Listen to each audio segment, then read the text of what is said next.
Hey, and welcome to Mark Travel's channel again. We're about to take a trip to the land of the rising sun. Japan. Discover 10 mind-blowing facts about Japan before you visit this beautiful country. Buckle up for some surprising facts about Japan. First up, we're heading to Tokyo, the bustling heart of Japan. Tokyo gives New York a run for its money. Shibuya Crossing is the world's busiest pedestrian crossing. Imagine crossing with 1,000 friends. It's like a giant game of Frogger. A sight to behold, folks, up to 3,000 people crossing at once. No bumping, just pure pedestrian efficiency. The Japanese know how to move a crowd. It's like a perfectly choreographed dance. Now you might be thinking, that sounds like my worst nightmare. I can barely handle the crowds at the mall during the holidays. And I hear ya. But trust me, there's something oddly mesmerizing about Shibuya Crossing. Maybe it's the energy of the crowd or the sheer spectacle of it all, but it's an experience you won't soon forget. Just make sure your phone is fully charged because you're gonna want to grab a selfie with the chaos behind you. But hey, if you're feeling overwhelmed, you can always head to one of the many cafes and restaurants overlooking the crossing. It's like people watching on steroids, and you don't even have to leave your seat. Alright folks, have you ever wished you could live in a spaceship? Well, Japan's got you covered with their famous capsule hotels. These aren't your grandma's hotels. Unless your grandma is a huge sci-fi fan, then maybe they are. Capsule hotels are basically rows and rows of futuristic sleeping pods, each one just big enough for you to lie down and catch some Z's. It's like sleeping in a first-class airplane cabin, but without the turbulence and crying babies. Now I know what you're thinking, that sounds a little claustrophobic. And yeah, if you're the kind of person who needs a king-size bed and a walk-in closet just to feel comfortable, then maybe capsule hotels aren't for you. But if you're a budget traveler or just looking for a unique experience, then you gotta give it a try. Plus, it's way more fun than sleeping in an airport terminal, and that's saying something. But hold on, capsule hotels aren't just about the sleeping pods. Most of them have all sorts of cool amenities like communal baths, saunas, and even manga libraries. It's like a mini vacation all in one place. And don't worry about feeling cramped, because capsule hotels usually have separate areas for hanging out and socializing. You can grab a drink at the bar, chat with fellow travelers, or just kick back and relax after a long day of exploring. Plus, let's be real. How often do you get to tell your friends that you slept in a space pod? It's the ultimate conversation starter. They'll be like, "No way, you're making that up." And you'll be all like, "Nope, it's true. I even have the photos to prove it." So there you have it, folks. Capsule hotels. Japan's answer to affordable, futuristic, and totally Instagrammable accommodations. Alright, cat lovers, this one's for you. Forget Disneyland, forget Hawaii. Because Japan has something way cooler. Cat islands. That's right, entire islands overrun by our feline friends. We're talking more cats than you can shake a laser pointer at. Seriously, these islands have more cats than people. Imagine stepping off the ferry and being greeted by a sea of fluffy tails and adorable meows. It's like a dream come true. You could spend your days cuddling with kitties, playing with catnip toys, and maybe even learning some secret cat language. I bet the cats run the show on these islands. They probably have their own little cat government, with a cat mayor and a cat police force. And instead of cars, they probably drive around in tiny little cat cars powered by catnip exhaust. And the best part? You can actually visit these cat havens. That's right, book a flight to Japan, hop on a boat, and get ready for the perfect vacation. Just imagine the Instagram opportunities. You could be lounging on the beach with a catnap companion, or exploring ancient temples guarded by furry feline monks. And forget room service, you'll have meow service bringing you all the tuna and salmon your heart desires. But here's the thing, you gotta respect the cats, people. This is their turf, their domain. So, no chasing them with feather wands or trying to dress them up in tiny hats. Just let them come to you. And who knows, maybe they'll even share some of their ancient cat wisdom with you. Alright folks, buckle up because this next one is noodly believable. Japan, the land of the rising sun, is also the land of the rising instant noodle. You heard that right? They love their ramen so much they built a whole museum dedicated to it.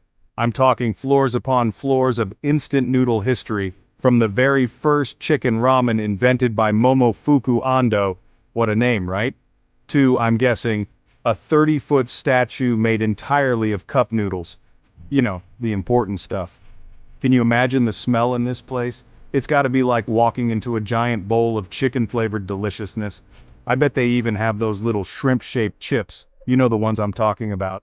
Listen, if you ever find yourself in Japan, and you're not at this museum, you're doing Japan wrong. Drop everything, grab a pair of chopsticks, and get ready to slurp up some knowledge. A museum about instant noodles? That's kinda niche, even for Japan. But hold your horses, my friend. This place is the real deal. Interactive exhibits, a replica of Momofuku Ando's workshop, and a tasting room.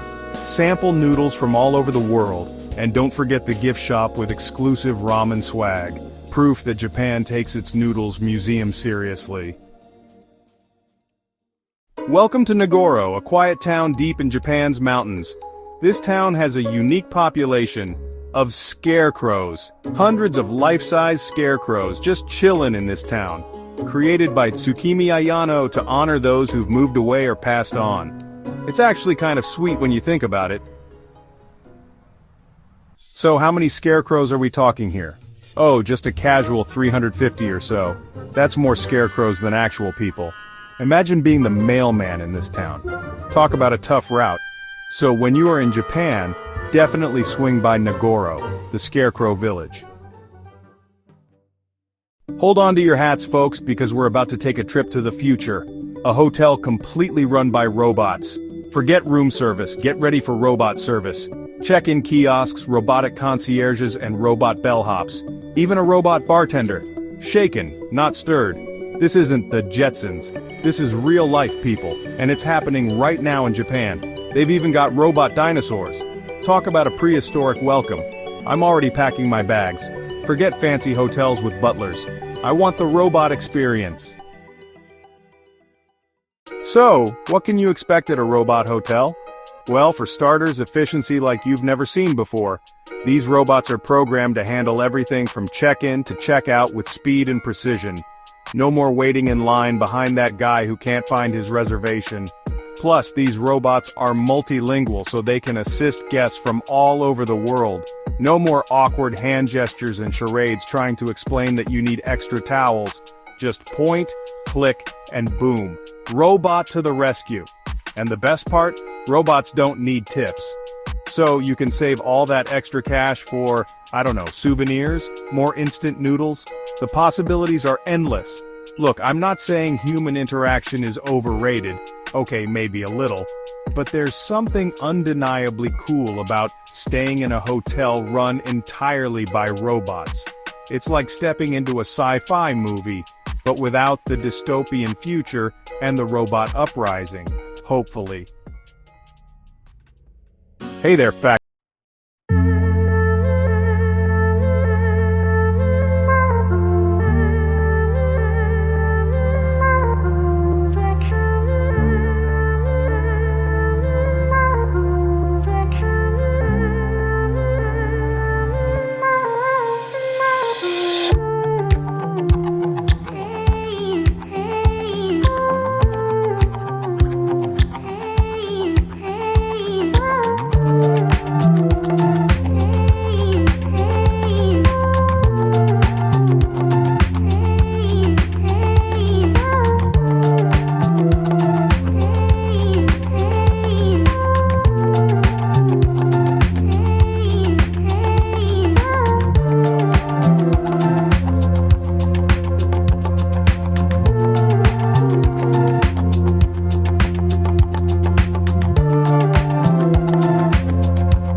Might be thinking, are you pulling my leg?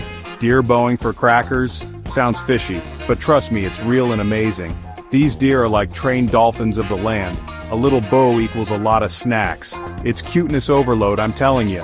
Stock up on deer crackers for Nara Park. Alright party people, get ready for another wild ride through the wacky world of Japanese traditions.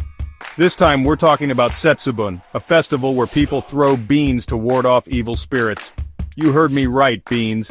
Forget your fancy sage and holy water, folks.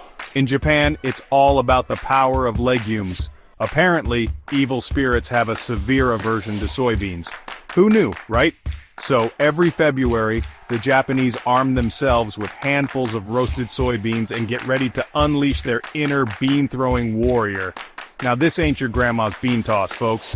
This is a full-on cultural phenomenon. People gather in temples, shrines, and even their own homes to pelt each other with these tiny projectiles, all in the name of good luck and a year free from demonic influence. Every spring, the entire nation eagerly awaits the blooming of sakura trees. This fleeting beauty symbolizes the ephemeral nature of life itself. Families and friends gather under the pink canopy, enjoying picnics and celebrating the arrival of spring. The sight of cherry blossoms in full bloom is a breathtaking spectacle that draws millions of visitors from around the world. So, if you ever find yourself in Japan during cherry blossom season, make sure to join in this national obsession. Trust me, it's an experience you'll never forget.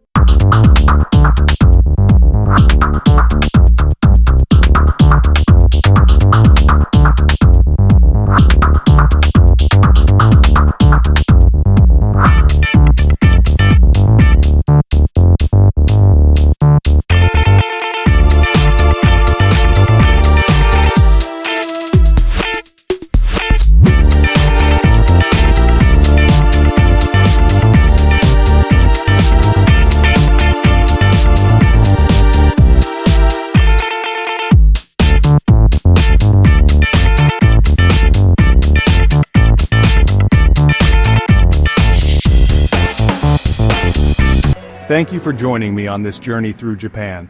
I hope you enjoyed learning about this fascinating country. Don't forget to like, comment, and subscribe for more amazing content. Stay tuned for my upcoming videos where I explore more incredible places and cultures around the world. Sayonara!